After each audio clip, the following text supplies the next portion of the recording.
Welcome everybody to Old Man Sports Talk. Tonight we're going to talk about no one better than Aaron Rodgers and the rumors he's going to the Jets. And today I have a very special guest on with an expert on the Jets, Kevin Ramos. He's a lifetime supporter. That's So right. hey, give him as much compassion as you can. You know, since Joe Namath, he hasn't seen a Super Bowl. Well, they haven't, but I've never seen it myself because I'm a young pup compared to when that happened. I've been a Jets fan since 1982, so it's over 40 years of pain, agony, and suffering. Probably about five good teams in those 40 years, and the rest of them have been a bunch of duds. But that's all right. There's a new sheriff in town now.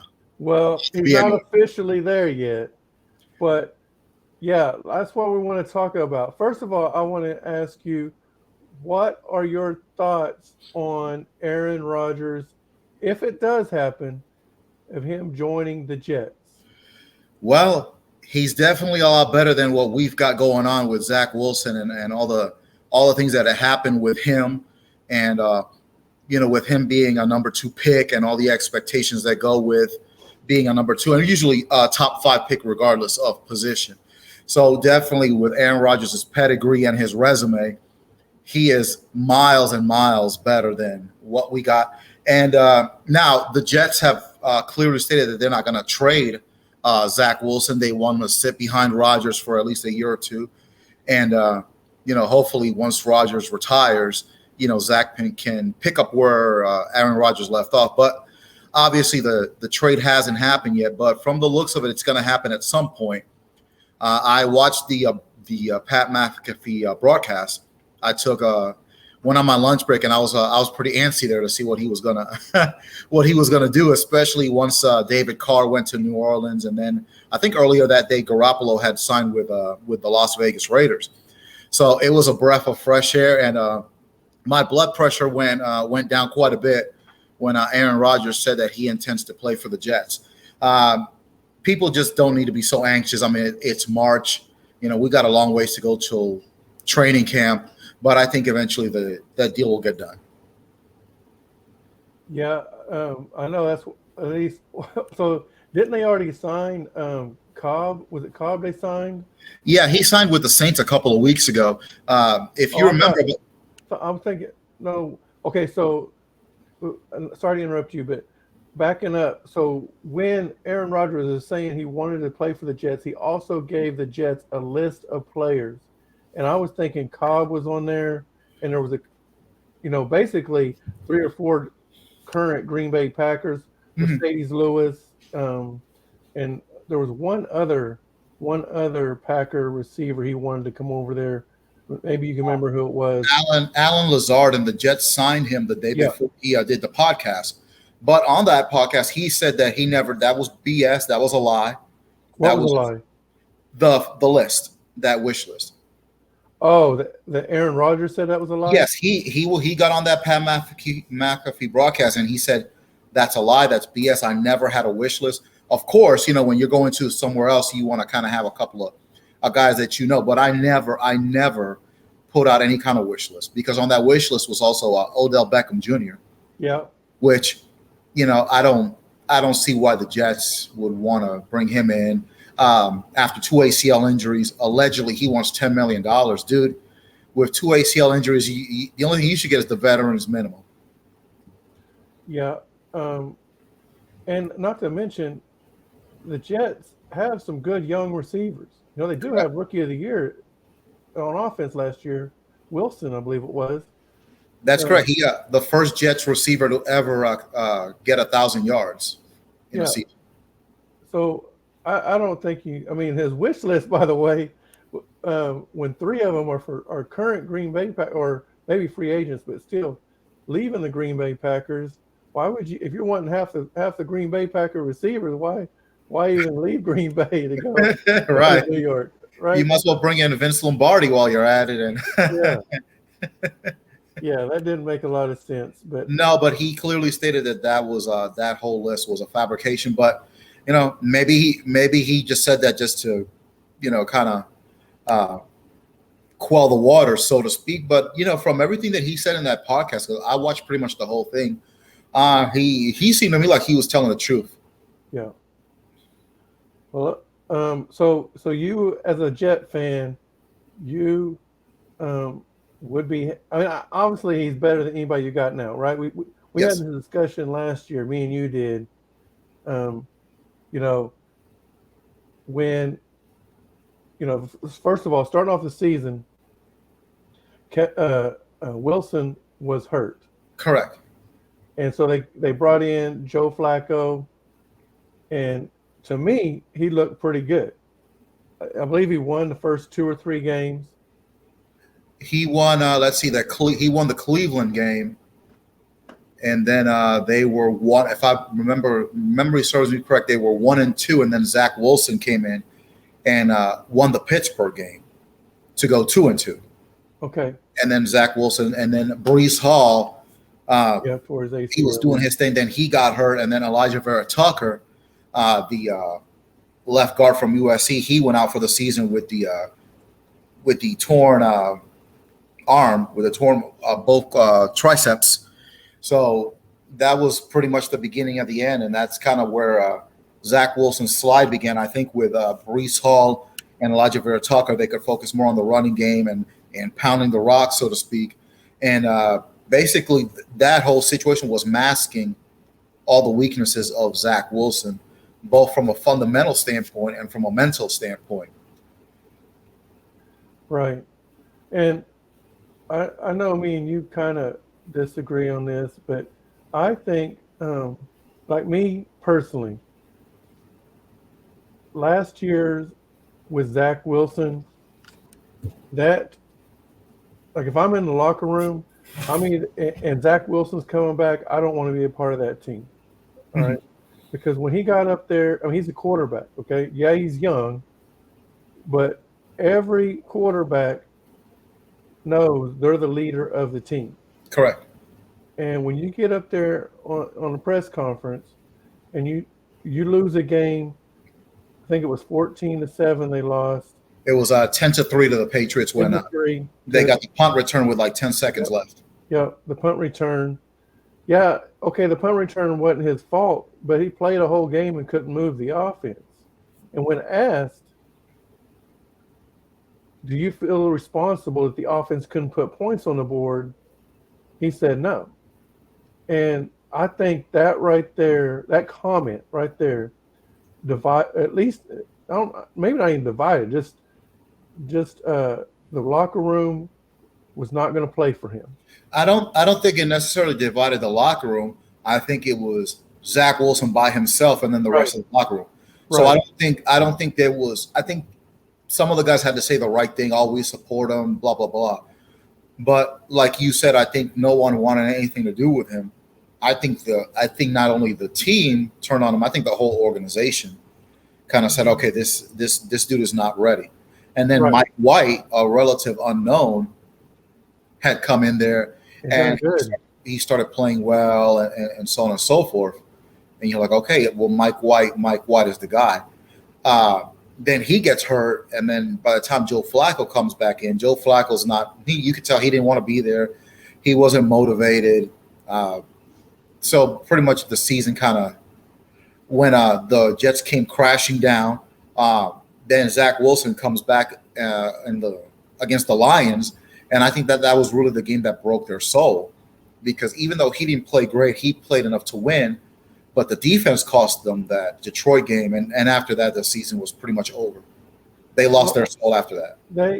The defense gave up some big plays there at the end. Yes. However, I still don't think – you got people that just want to play the game, but you've got other people that they didn't want to play with that guy. They want to be on the field with Zach Wilson because of what he said. Mm-hmm. I think and this is where we disagree at. I think if I'm a Jet coach, I am playing Joe Flacco over Zach Wilson, simply because he may not be able to do things physically that Zach Wilson could, but those other players around on the team are going to play harder, which would make up the difference than what they did for Zach Wilson. Here's the thing, though. Here's the thing. They were not going to play as hard for Joe Flacco as they were going to play for Mike White. Because, like I said, in the Buffalo game, you could tell Joe Flacco, when he came in for Mike White, you could tell, oh God, I really don't want to be here. You could put the camera on him. You could just tell, like, oh crap, oh my God, I just want to get out of here and retire. So you have a situation where you have, he's still on the roster. Who, Joe Flacco? Yes. Well, somebody's got to carry Aaron Rodgers' bag. Somebody's got to carry that discount double check belt that Aaron Rodgers is about to be bringing to New York. So I mean, keep him on there for a little bit. Draft a quarterback. We got somebody else I never heard of too. But. Hey, draft a quarterback out of OU that never works out in the NFL. Hey, listen. As bad as you, there's no doubt that Baker has not panned out. Okay, but I would much rather have him as bad as an attitude as Baker has. As bad as a teammate he has been at times, I would still much rather have him than Zach Wilson. Yeah, because Baker may feel that push comes to shove, he's actually won some games. He's actually shown on the field, hey, sprinkles of brightness, so to speak. But even Baker, just not enough. Yeah, both of them haven't done enough. It's just Baker done more. By the way, there was an OU quarterback in the Super Bowl this year. So. Oh, you mean the Alabama guy? No, you know you. So if you're going to say he's an Alabama guy, then you got to say Russell Wilson is a North Carolina State guy. Hey, Russell Wilson's got more. Russell Wilson's got some better problems, more issues to worry about than my fantasy season last year. State or Wisconsin. Yeah, but anyways, back to the subject. So, I do think that if Aaron Rodgers does come into town, the Jets are definitely a better team. They've got some young talent around them, offensively and defensively. Like you said, the defense collapsed in a couple of games last year. Did they get rid of your linebacker you wanted fired in the middle of the season? No. I'd rather keep Joe Flacco and get rid of that damn C.J. Mosley. Yeah. Listen, I'm gonna tell you what happened in the Buffalo game. It was scoreless going into halftime, but you could see that Mike White was kind of getting it going a bit before he got hurt. And I mean, the defense, they were playing lights out. And it was a 4th and 1 near the 50. You know that Josh Allen is going to, do that hard count. Yeah. And C.J. Mosley, a veteran. Dude, you went to Alabama. Nick Saban. If Nick Saban had been coaching, sit your ass down, C.J. Mosley. Man, I was at Buffalo Wild Wings. I almost threw my drink at the TV. I almost got kicked out of there. I was so heated. And that ended up costing the Jets the game. Yeah. Then in the Lions game, he missed the assignment on the tight end on 4th and 1 yet again, and that tight end just walked to the end zone. And C.J. Mosley barely made an effort to chase him. I'm not going to curse on your show. Just get C.J. Mosley out of there. Demote the dude. I want him gone. I want to get a new middle linebacker. I don't care who you get. Get rid of him. Yeah. Well, so if Aaron Rodgers does sign with the Jets, now I don't think the schedule's been released yet, but what would you predict their record to be? Their schedule, they're going to play the NFC East, so they're playing the Cowboys, Giants, and the Commanders, and who else is in the NFC East? The Eagles. Yep. So they're playing them. They play Kansas City in New York, and then you got your AFC East opponents. Right now, if everybody stays healthy, I'm looking at probably 12-5. Whoa. Yep. 12-5, and obviously a playoff berth. Yeah. You're looking at 12-5. You're hunting for the first round bye. Well, here's the thing about Buffalo. I'm going to say something about Buffalo. First of all, they got the break speed off them by Cincinnati. I didn't expect that at all. And I know you had the situation with DeMar Hamlin and all that, but if you go back to the week before, the Dolphins probably should have beat Buffalo. Okay, and then you go back the year before, they blew that lead with 13 seconds left, which was inexcusable. They should have. How do you blow that with 13 seconds left? I don't know. I don't know what they were doing. You start wondering up here, like, okay, maybe we can't play in the big games. You know, I think the way they ended up losing that Cincinnati game, I think there was some remnants of losing that game to Kansas City the year before. So you got to start wondering about Buffalo. Maybe they've peaked. Maybe they're the Houston Oilers of this era. You know, the Houston Oilers, they had a Warren Moon and they had the run and shoot and Ernest Givens and a really good offensive team, but the defense was trash back then. And I'm not saying the Buffalo defense is trash, but it got to the point with the Oilers where you just kind of knew when they get into the playoffs, you knew that they were gonna figure out a way to blow it. And you know, they blew a bunch of leads in the late 80s in the playoffs. Then they blew the 35-3 lead against Buffalo. And then there was the nail in the coffin in '93 in the playoffs, where they started off 1-4, finished 12-4. But then Kansas City went in there with Joe Montana and Neil Smith and Marcus Allen and dumped them out at home.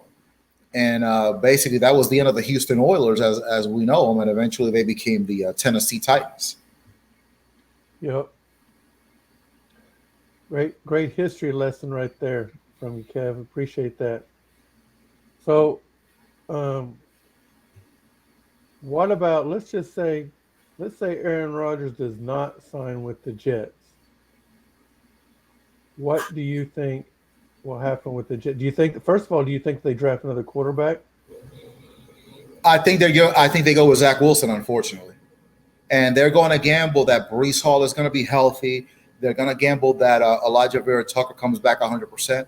And they're going to gamble that Mekhi Becton, who's missed 2 full seasons.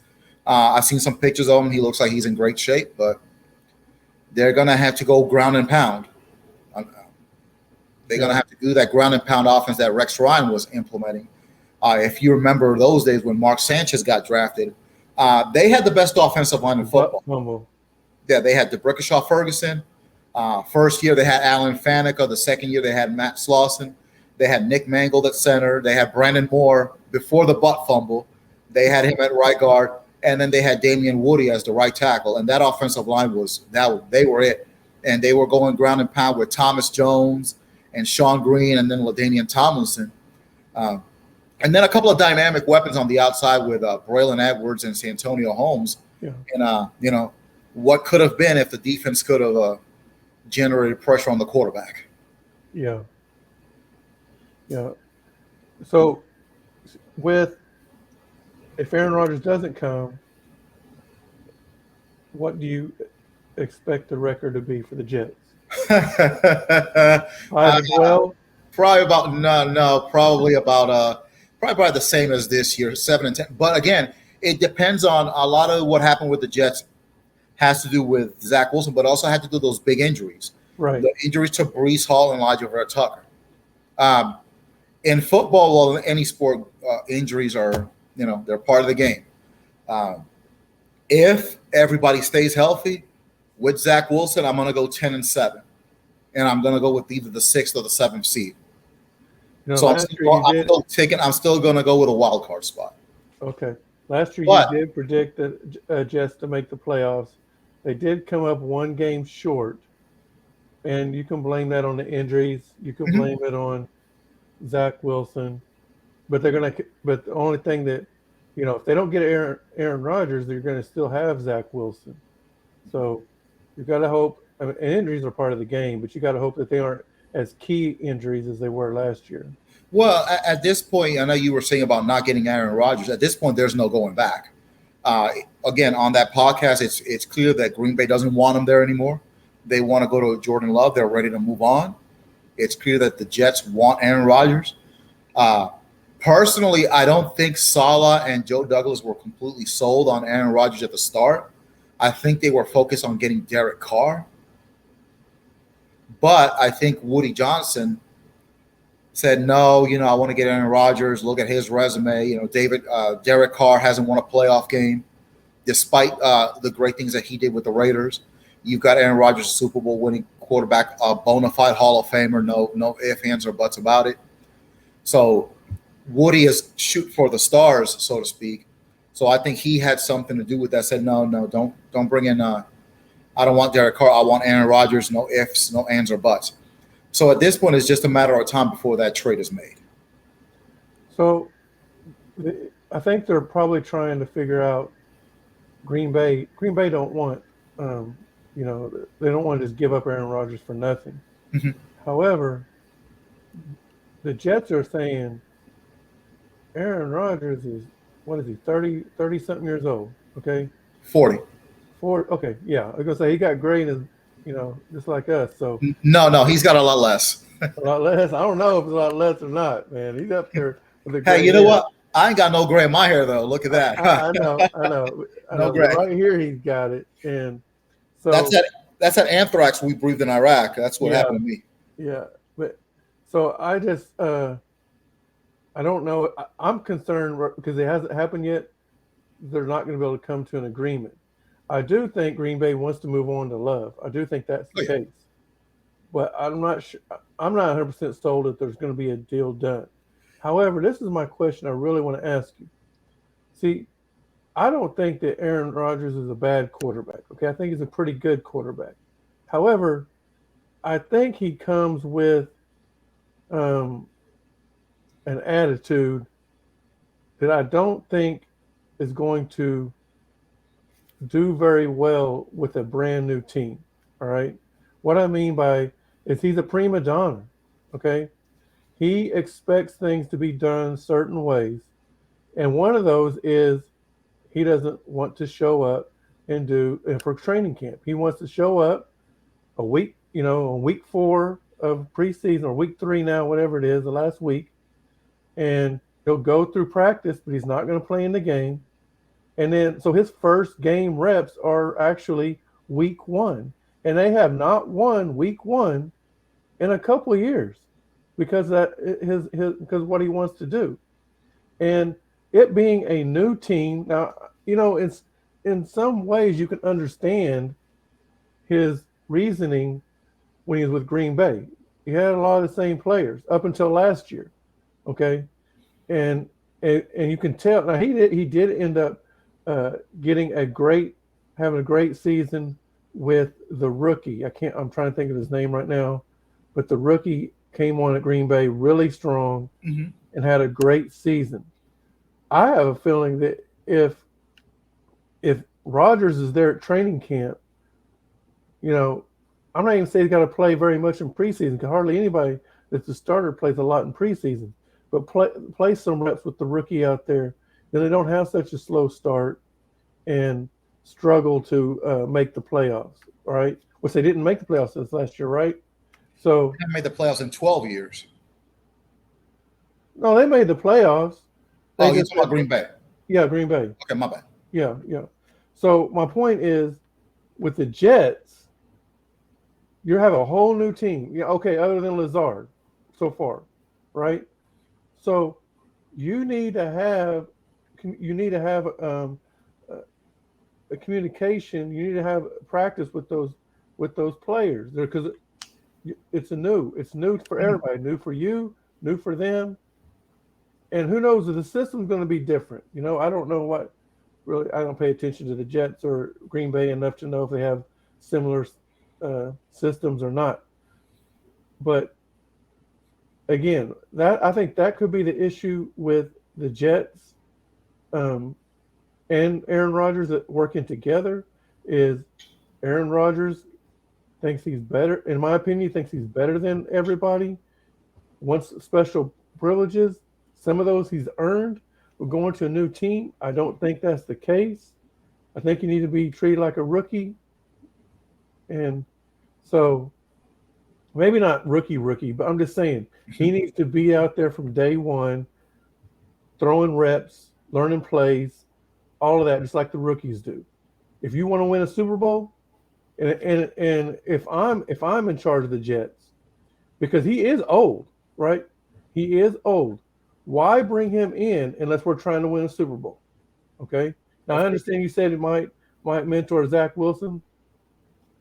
I don't know. Zach Wilson seems like he's. I don't know. I don't know if Aaron Rodgers could train that dude. All right. Okay, fair enough. I don't know, but he might be able to. Right. He might. But I think it may take more than one season. Okay. And so that's just my opinion. What's your thoughts on that? Well, as far as the diva thing and all that, I mean, he's Aaron Rodgers. He's earned it. I mean, he's one of the greatest quarterbacks of all time. Now, he probably should have a couple more Super Bowls. Yeah. But that's neither here nor there. Okay? He's 40 years old. He doesn't need to be taking every snap like you said. At this point, with what we got at quarterback, Aaron Rodgers can walk in and demand whatever he wants. And that's not even Aaron Rodgers' fault. That's on Zach Wilson. Yeah. Because he didn't do his part. Yeah. Okay. So Aaron Rodgers can demand pretty much whatever he wants. He can do the wish list if he did do it or didn't do it. Mm-hmm. If he didn't do the wish list, he can go ahead and make the wish list. At this point, when you have a young team like this with skill, with Sauce Gardner, T.J. Reed, and the weapons we have on defense, and then the weapons we have on offense, and you are viewed as the missing piece, you come in there and say and do whatever you want and say whatever you want. Because everybody on that team, everybody in the organization, everybody in the league knows Aaron Rodgers at 40 years old right now is better than Zach Wilson. So he's a better player. Better fundamentals, obviously better resume, better skill set. And better player. Despite the diva thing that you're talking about, he is better equipped to lead a team than Zach Wilson is right now. Well, that's true. He is. But does he know the playbook? It's a new playbook, right? He does know the playbook because Nathaniel Hackett is the new offensive coordinator, and he worked with Rodgers. He had worked with Aaron Rodgers before. So the playbook won't be an issue. Okay. Nathaniel Hackett was the coach of the Broncos that got fired this year.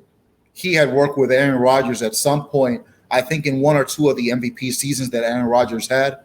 Mm-hmm. He was either the quarterback's coach or the offensive coordinator. So the playbook won't be a problem. Okay. That playbook is probably going to be more catered to Aaron Rodgers' skill set. So it'll be more up to the young players like Garrett Wilson and the receiving core and the offensive linemen to kind of adjust to that playbook and that style. Okay. But when you're Aaron Rodgers, hey, you're a better quarterback than Zach Wilson. This is my playbook that I'm bringing in at 40 years old. We're going to use this playbook because obviously the Zach Wilson playbook ain't working. Yeah. Cut and dry. Yeah. So last question. Does this, with Aaron Rodgers to the Jets, does this kind of feel like deja vu? With Brett Favre? With Brett Favre. No, it was a different time and it was a whole different team. This situation has a little bit more of and it's ironic because I live in Kansas City. This has 1993 Kansas City Chiefs vibes. That was when Joe Montana came to Kansas City in that trade. And I don't want to compare Breece Hall to Marcus Allen, but Marcus Allen still had some pep in his step at that particular point.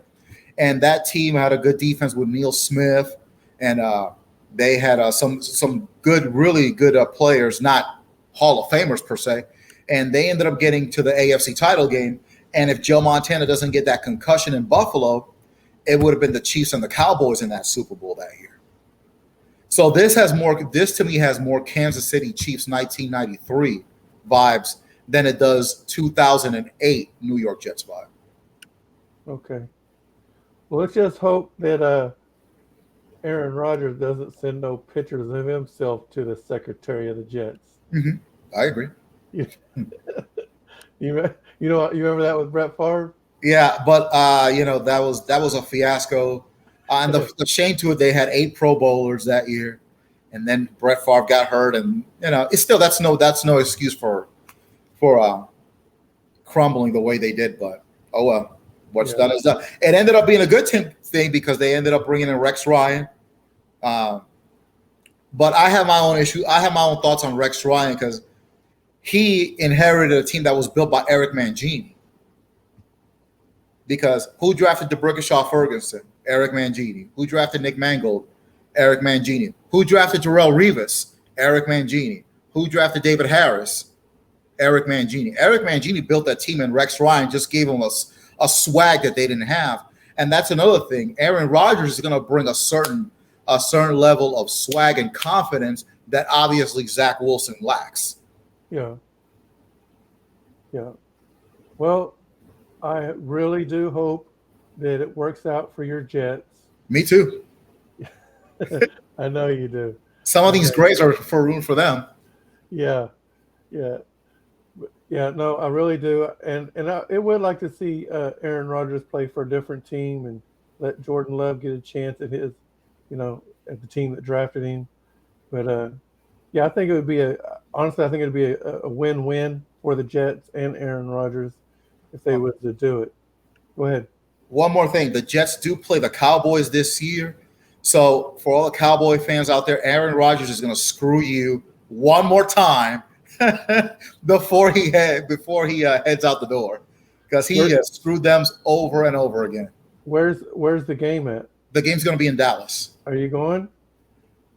I haven't gotten across. I'll cross that bridge whenever the schedule comes out and see what I can come up with. Okay. But it's a log. Aaron Rodgers is they're going to have a lead up until the last 2 minutes, and then Aaron Rodgers, like he always does against the Cowboys, he's going to drive down that field and get a touchdown or a winning field goal and do it to the Cowboys again. You can book that. Book that. I can't guarantee you the 12-5 record, but I can guarantee you he's going to screw the Cowboys one more time. Yeah. Well, until the Cowboys get rid of Dak Prescott, then they're just not going to get over that hump. So. Yeah, they got rid of Zeke, so we'll see what happens with him, where he ends up. They can't get rid of Prescott this year. Oh no, they're stuck with him for a while. Yeah. Well, Kev, I really appreciate you coming on tonight. Really enjoyed having you on, and your perspective as a Jets fan, and I'd love to have you back on sometime. You got it, brother. All right. Well, thanks again for joining, and everybody. We'll see you next time on Old Man Sports Talk. Yeah,